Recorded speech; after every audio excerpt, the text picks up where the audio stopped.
16 countries, the newest, the largest, and the fastest planes in the world take off for Le Bourget, Paris, France.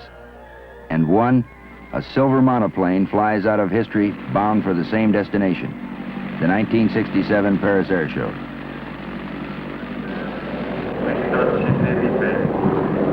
Welcome to Paris and the Paris Air Show. I'm Lieutenant Colonel Ralph Maglione, United States Air Force. It was 40 years ago that Charles Lindbergh thrilled the world, and he raised the curtain on aviation's future. 4 decades later, an exact replica of the Spirit of St. Louis arrived in Paris, where this man, this lone eagle, did more than any other individual to give impetus to the public's overwhelming acceptance of the airplane as a new means of transportation. This plane that kindled aviation's growth had a prominent role in the United States exhibit at the Paris Air Show, where the theme at the U.S. Pavilion was the Spirit of Lindbergh. And that's what the Paris Air Show is all about, a display of aviation's yesterday, today, and tomorrow. It's hard to put a label on the Paris Air Show. It's a supermarket for airplanes and equipment. It's a flying circus. But whatever else it is, it's a field day for camera fans.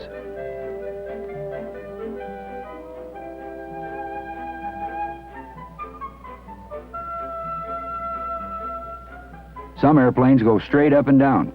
Some even go backwards.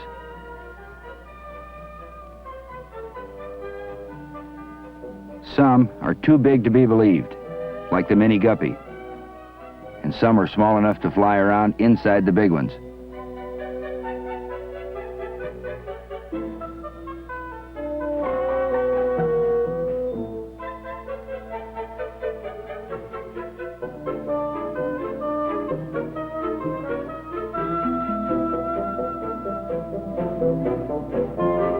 This is the American Phantom, one of the world's most versatile military jets.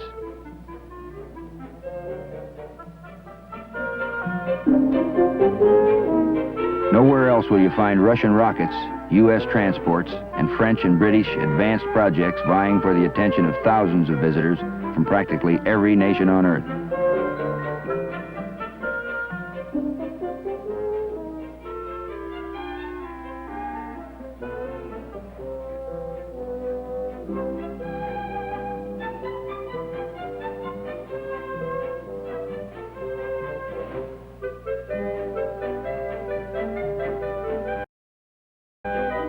Probably the proudest display of the host country is a full-scale mock-up of the Concorde, the British-French supersonic transport.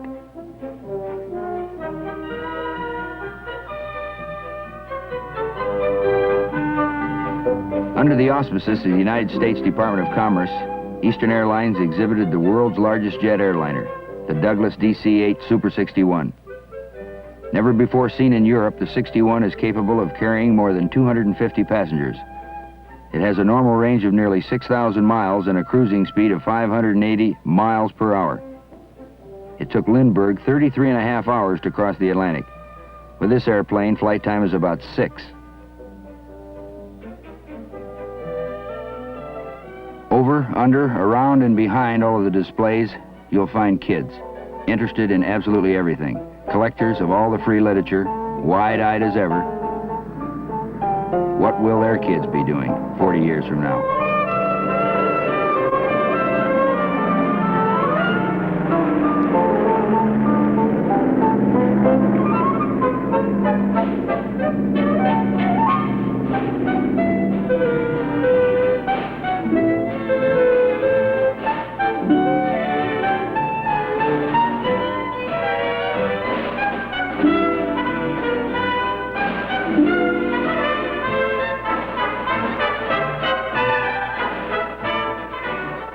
Space is well represented here at Paris in '67.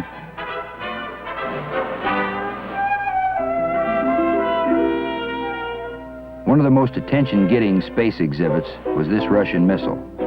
The experts were surprised at the arrangement of the engines, 20 main thrust chambers plus 12 smaller rockets for steering. The booster that put the first man in orbit back in 1961.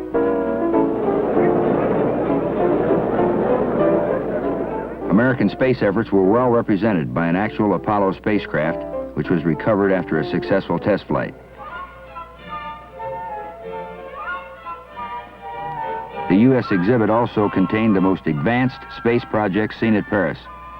2 different space gliders or lifting bodies, and probably astronauts of the future will return to Earth in spacecraft much like these.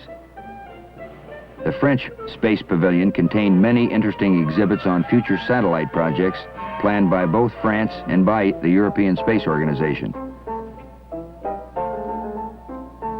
From Russia, a display of satellites including the 14-ton Proton and the Vostok manned spacecraft.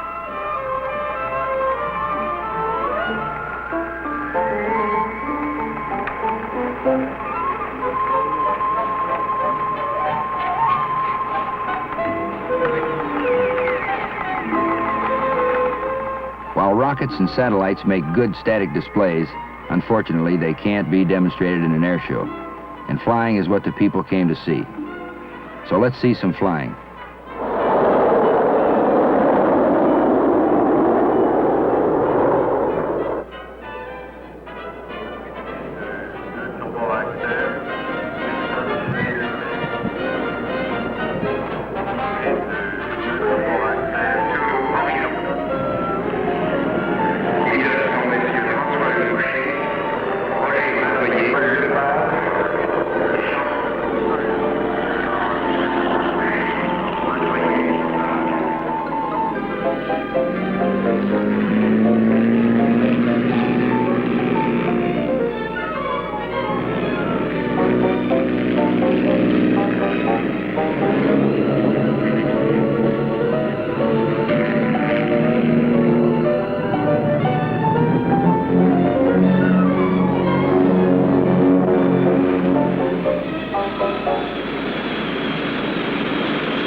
Here's an interesting plane.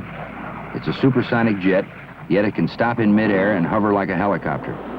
It's the Hawker Harrier, a British plane that points its jet thrust down for takeoff and landing and backward for fast forward flight.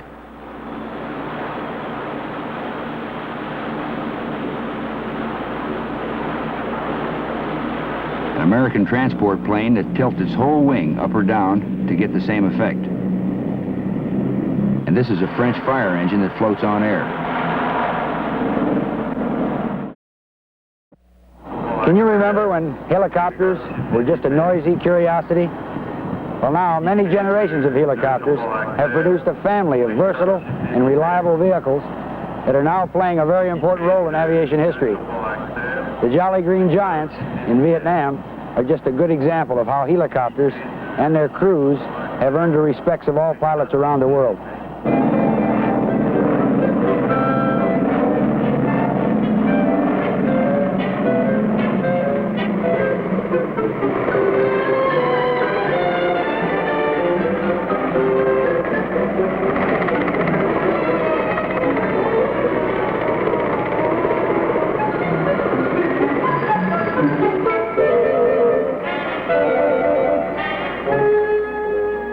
Lindbergh landed here in 1927, there was no such thing as a helicopter. Today, the sky seems to be full of them.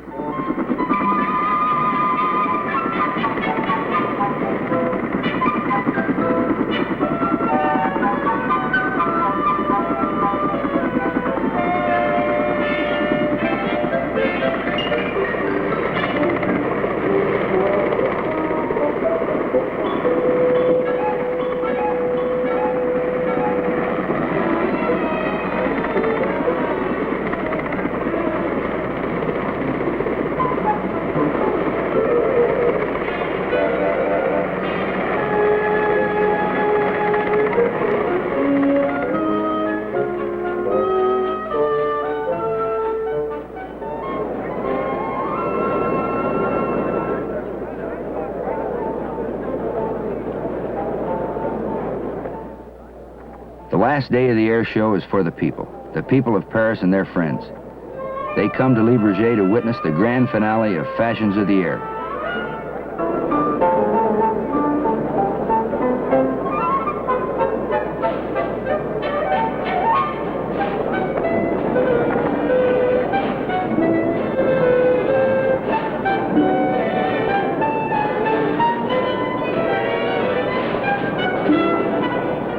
You can actually feel the enthusiasm of these people. They love the air show. And actually, they are the most important part of it.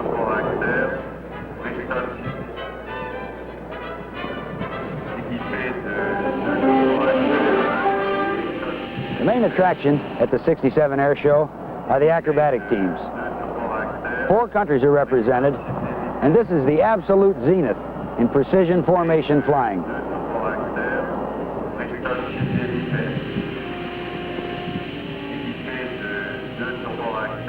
Now at exactly 1400, 2 o'clock, everything else will stop and the Thunderbirds will receive the signal to release brakes, and our show will start.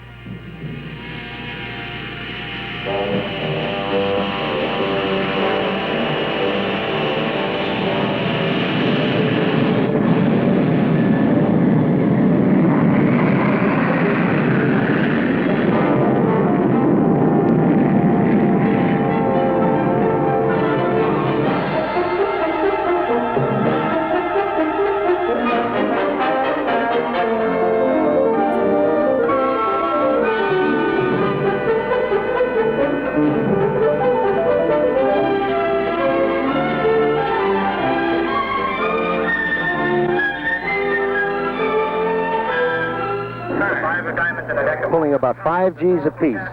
They both weigh about 1,000 pounds right now.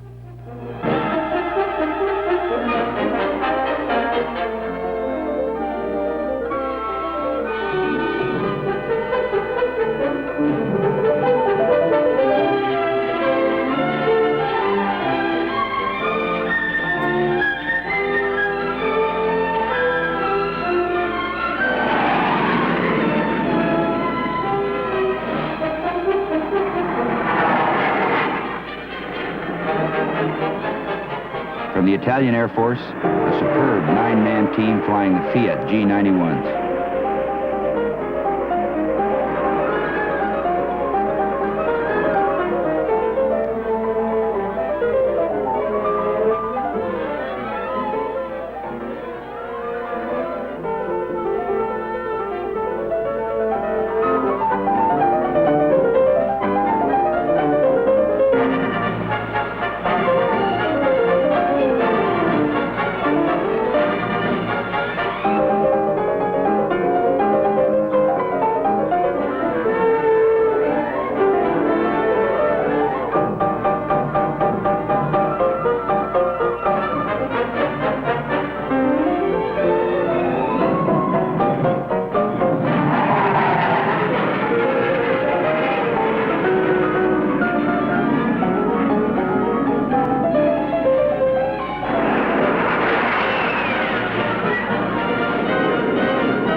They're called the tricolored arrows. The colored smoke that they use is red, white, and green, and this is indicative of their national colors.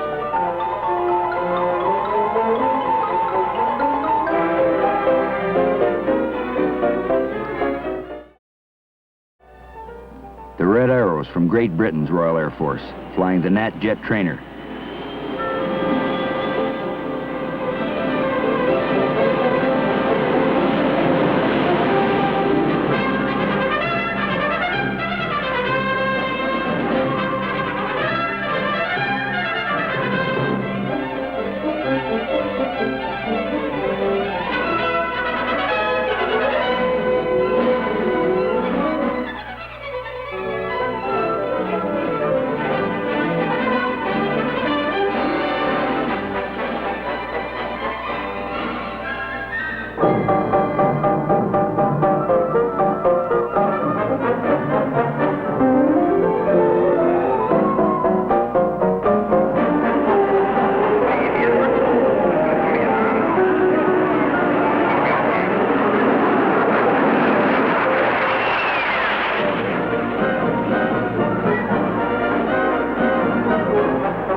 The Navy's Blue Angels are our counterpart under the Defense Department, and they're one of the finest acrobatic teams in the world today.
And from France, the host team, flying the Fouguer Magister.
takes men like these, men with spirit, with purpose, and with vision, to show the way to others. In 40 years, we've progressed from one daring man crossing the ocean to an era in which the jetliner is the first choice of hundreds of millions of travelers each year.